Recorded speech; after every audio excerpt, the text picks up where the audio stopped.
새벽 예배를 하나님께 드리도록 하겠습니다.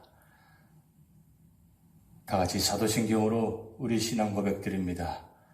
전능하사 천지를 만드신 하나님 아버지를 내가 믿사오며 그 외아들 우리 주 예수 그리스도를 믿사오니 이는 성령으로 잉태하사 동정녀 마리아에게 나시고 본디오 빌라도에게 고난을 받으사 십자가에 못 박혀 죽으시고 장사한 지 사흘 만에 죽은 자 가운데서 다시 살아나시며 하늘에 오르사 전능하신 하나님 우편에 앉아 계시다가 저리로서 산자와 죽은 자를 심판하러 오시리라.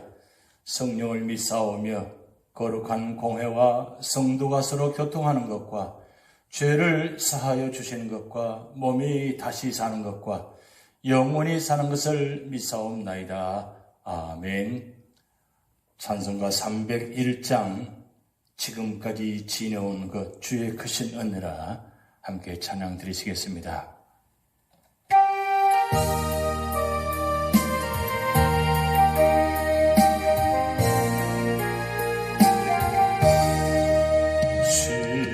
지금까지 지내온 것 주의 크신 은혜라 주의 사랑 어찌로 말하랴 자랑되라 주의 손이 항상 살펴주시고 모든 일을 주 안에서 영원하게 하시네 몸도 맘도 연약하나 세임받아 살았네 물붓듯이 부어지는 주의 은혜 족하다 사랑 없는 거리에나 험한 산길에 멜때 주의 손을 굳게 잡고 찬송하며 가리라 주님 다시 배울 날이 날로 다가와 무거운 짐 주께 맡겨 옷을 날도 몰잖네 나를 위해 예비하신 고향 집에 돌아가 아버지의 품 안에서 영원토록 살리라 주님 다시 배울 날이 날로 다가와 무거운 짐 주께 맡겨 옷을 날도 몰잖네 나를 위해 예비하신 고향 집에 돌아가 아버지의 품 안에서 영원토록 살리라.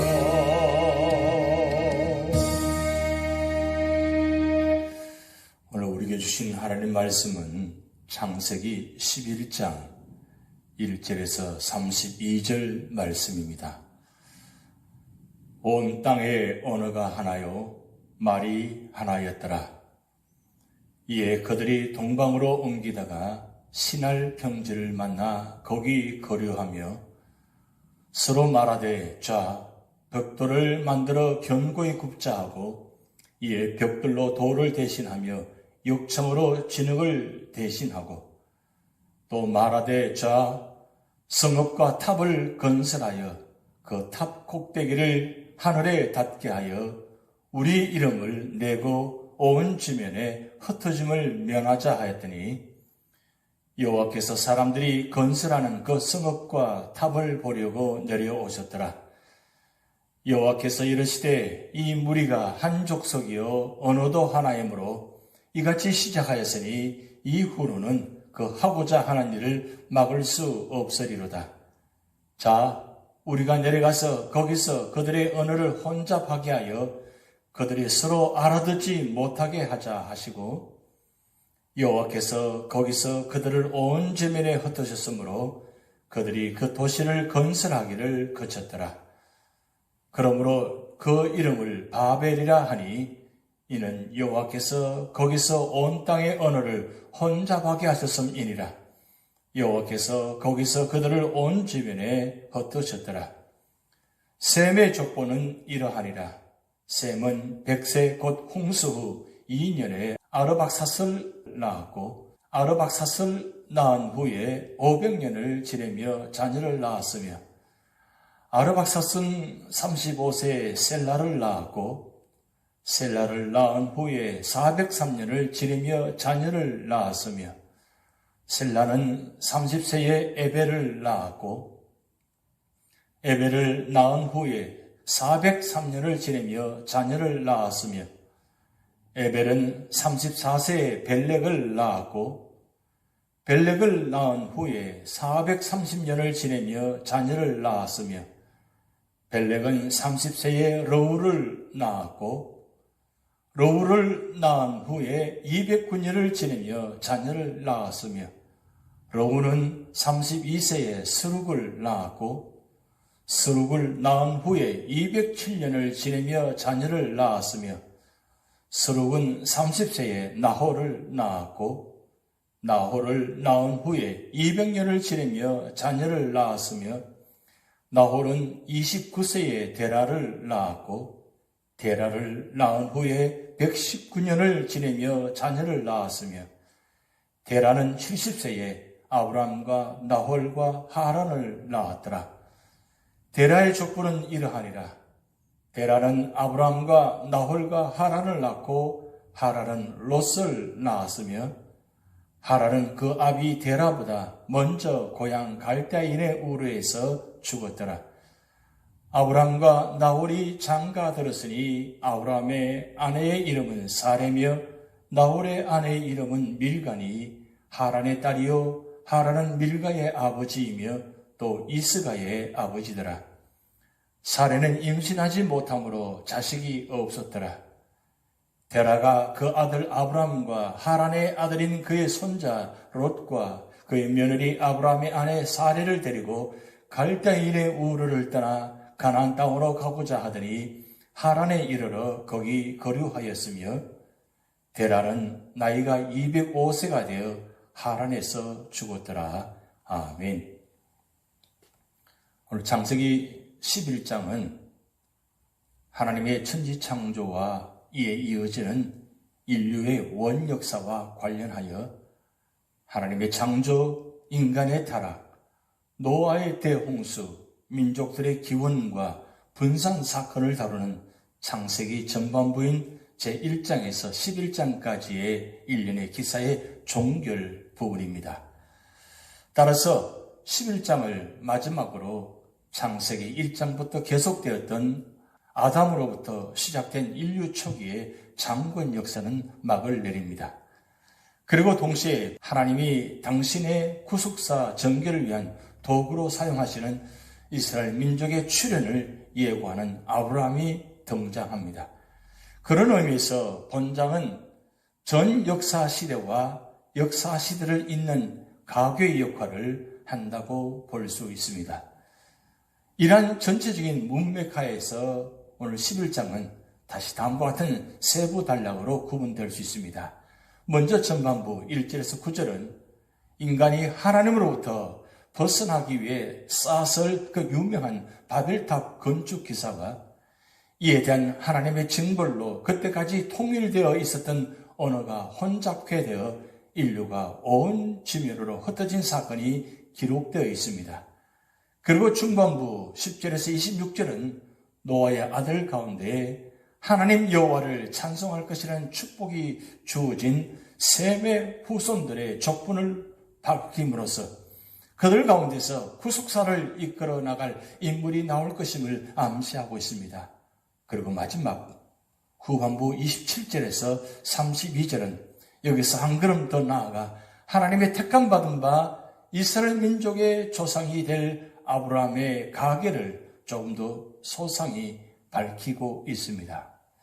먼저 첫 번째로는 1절에서 9절 말씀을 통해서 바벨탑 건축과 언어의 혼잡에 대한 말씀입니다. 앞선 제10장에서는 보다 대홍수 이후 새로운 세상에서 생활하게 된 인류 조상들의 계보를 노아의 세 아들을 중심으로 밝힌 바 있습니다. 이에 이어지는 본문은 대홍수 이후 최대 사건이라 할 수 있는 인간들의 바벨탑 건축 사건과 이에 대한 하나님의 징계로 인간들의 언어가 혼잡게 된 사실을 기록하고 있습니다. 실로 타락한 인류에 대한 하나님의 초자연적인 심판인 대홍수 사건을 경험한 인간은 스스로 미미한 존재임을 깨닫고 하나님께 겸손한 자세로 순복해야 마땅할 것입니다. 그럼에도 불구하고 인류는 다시금 급속도로 번성하고 안정된 생활을 하게 되자 하나님을 거부하게 되었습니다. 즉 인류는 다시 홍수로는 심판치 않겠다는 하나님의 약속을 불신하고 홍수를 대비하며 통일된 하나의 세계 왕국을 건설고자 힘을 규합하며 신할 평지 바벨론 땅에 거대한 탑 건축 공사를 실시한 것입니다. 하지만 인간들의 이러한 바벨탑 건축은 하나님의 권위를 무시하고 하나님께 도전하고자 하는 그릇된 야망에서 비롯된 것으로 곧 교만과 허영의 소산이었던 것입니다. 그 결과 하나님께서는 징계를 내리사 본래 하나의 언어를 사용하던 인간의 언어를 혼잡게 하셨고 그로 인해 인간들은 바벨탑 건축을 중단하고 세계 도처로 흩어지게 된 것입니다. 이러한 인류의 분산은 앞서 말했듯이 1차적으로는 범죄한 인류에 대한 심판이며 범죄의 전념을 막기 위한 불가피한 조치였습니다. 그러나 하나님께서는 인간들의 어리석은 공모와 도모를 심판하시는 동시에 그것을 당신의 사역과 섭리의 한 방편으로 삼으셨습니다. 즉 하나님께서는 어느 혼잡을 통하여 인간의 교만을 심판하신 데 이어 인류를 온 땅에 편만케 하려는 목적을 이루셨던 것입니다.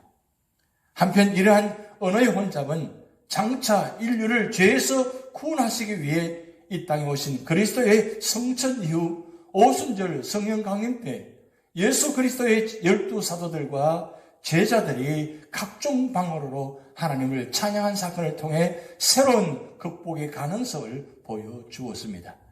즉 오순절 성령 강림 당시에 제자들의 만국 방언 사건은 장차 성도들이 그리스도의 보혈의 공로로 모든 죄의 문제를 해결받고 하나님 보호자 앞으로 나가게 될 때 모든 구속함을 받은 성도들이 한 목소리로 하나님을 찬양하게 될 것에 대한 구속사적 예표인 것입니다. 이러한 본문이 주는 영적 교훈은 하나님을 대항하는 인간의 모든 노력은 결국 성공할 수 없으며 인간의 불행을 야기할 수밖에 없습니다. 왜냐하면 계획은 인간이 세울지라도 그 일을 이루시는 분은 하나님이시기 때문입니다. 따라서 성도는 모든 일에 도모함에 있어서 하나님의 뜻을 우선해야 할 것입니다.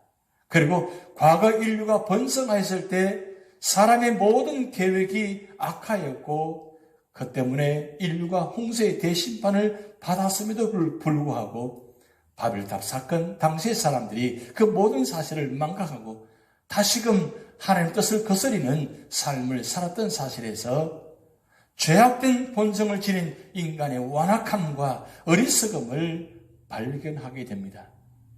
성도들이 이러한 완악함과 어리석음에서 벗어나기 위해서는 역사를 통해 하나님의 뜻과 교훈을 발견하고 그 역사의 거울로서 현재 자신의 모습을 늘 성찰하는 생활을 해야 될 것입니다. 두 번째로는 10절에서 32절 말씀을 통해서 셈에서 아브라함에게 이르는 계보의 말씀을 하고 있습니다. 앞단락인 1절에서 9절에서는 노아 대홍수 이후 인류 최대 사건이라 할 수 있는 인간들의 바벨탑 건축 사건과 그 결과 하나님의 징계를 받아 인간 언어가 혼잡해지고 결국 인류 분산이 이루어졌음을 살펴보았습니다.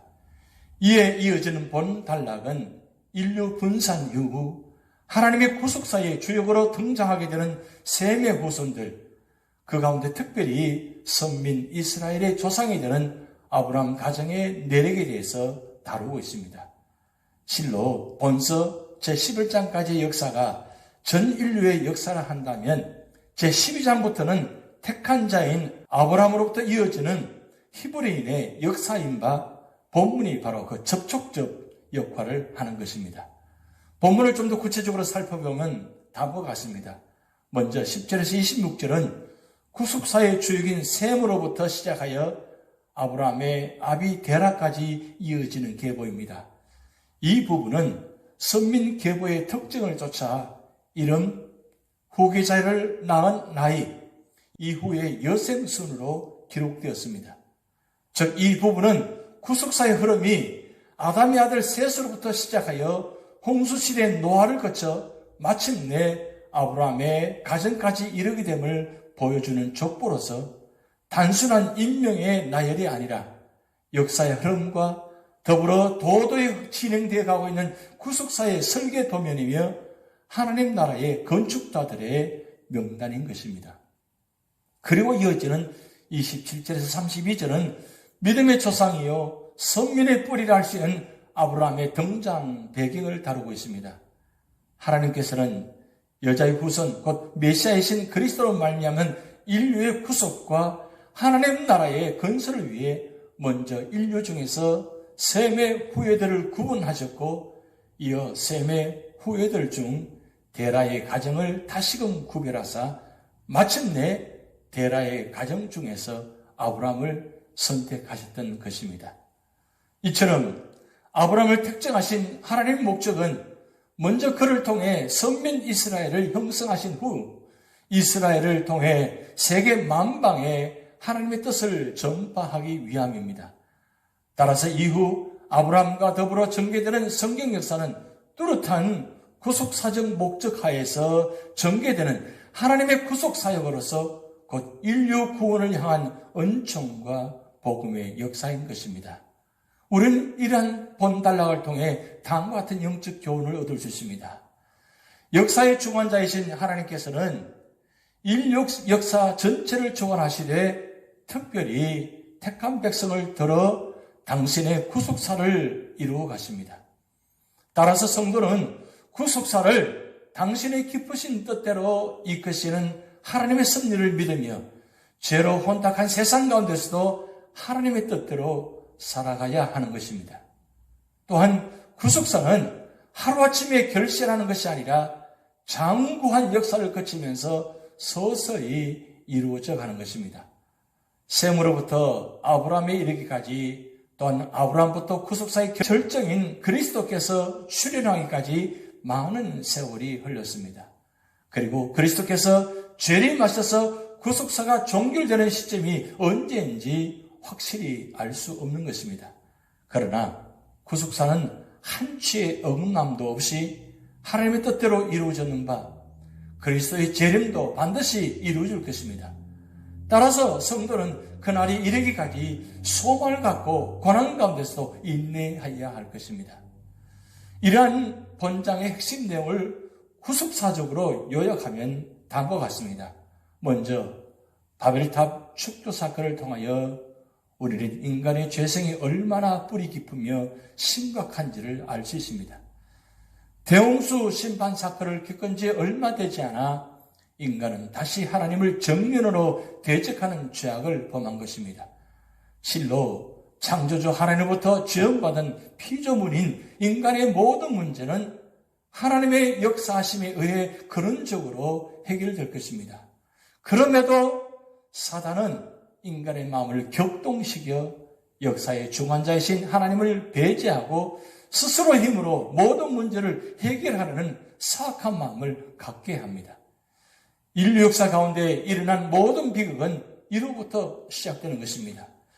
이러한 사실은 하나님께서 인간 언어를 혼잡케 하여 인간 상호 간의 의사소통을 막으심으로 바벨탑 건축을 중단케 하신 일에서 명확하게 드러나는 것입니다. 그럼에도 불구하고 오늘날에도 우리는 또 다른 비극을 잉태할 바벨탑 쌓기에 몰두하고 있지는 않습니까? 그러나 언어의 혼란은 분명 죄악에 대한 징계였지만 다른 측면에서는 악의 확산을 막는 긍정적 의미도 있다고 할 수 있습니다. 이러한 사실은 언어 혼란 기사에 바로 뒤이어 구속사의 도구로 쓰임받은 셈의 후손의 계보가 나온다는 사실을 통해 더욱 명백히 알 수 있는 것입니다. 하나님께서는 죄악 가운데 있는 인류로부터 당신이 은혜로 택하신 자를 구별해내어 그들을 성결케 보호하시며 그들을 통하여 구속사를 이끌어 가시는 은혜를 보여주신 것입니다.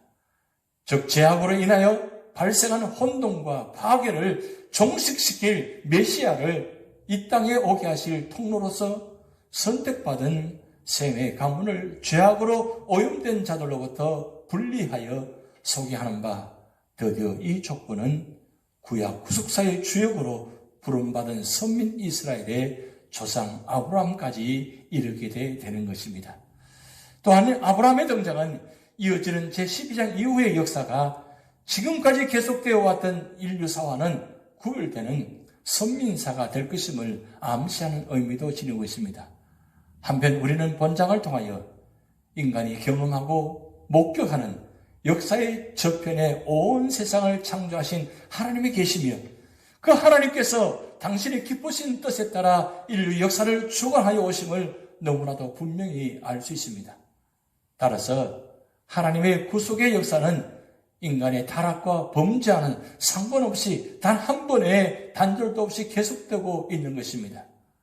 성도는 하나님의 역사를 이렇게 주관하신다는 사실 확신을 가질 때만이 실로 구속사가 완료될 종말의 시간까지 표면적인 역사의 흐름을 보고 하나님의 역사하심에 대해 의심하거나 선을 행하다가 실망치 않고 담대히 죄악된 세상에서 승리하며 살아갈 수 있는 것입니다. 우리 모두는 죄악의 암흑 가운데서도 하나님의 끊임없는 역사하심을 볼 수 있는 영안을 가진 자가 되어야 할 것입니다. 오늘 창세기 11장을 통해서 우리는 많은 교훈들을 받았습니다. 인간은 교만하면 반드시 무너지게 되어 있습니다. 고린도전서 10장 12절 말씀 보면 선줄을 알거든 넘어질까 조심하라 했습니다. 조금 가진 것이 있고 좀 환경이 나아지면 우리는 교만해집니다. 하나님을 떠나게 됩니다. 그럴 때 하나님은 우리 선택한 자를 고난을 통해서 다시 한번 훈련시키시고 회복시키셔서 돌아오게 하십니다. 오늘도 우리 삶의 자리가 겸손히 주님과 동행하는 삶의 자리가 되시기를 주님의 이름으로 축복드립니다. 다 같이 주기도문 하시겠습니다. 하늘에 계신 우리 아버지여, 이름이 거룩히 여김을 받으시오며 나라에 임하옵시며 뜻이 하늘에서 이룬 것 같이 땅에서도 이루어지이다. 오늘날 우리에게 일용할 양식을 주옵시고 우리가 우리에게 죄 지은 자를 사하여 준 것 같이 우리 죄를 사하여 주옵시고 우리를 시험에 들게 하지 마옵시고 다만 악에서 구하옵소서. 대개 나라와 권세와 영광이 아버지께 영원히 있사옵나이다. 아멘.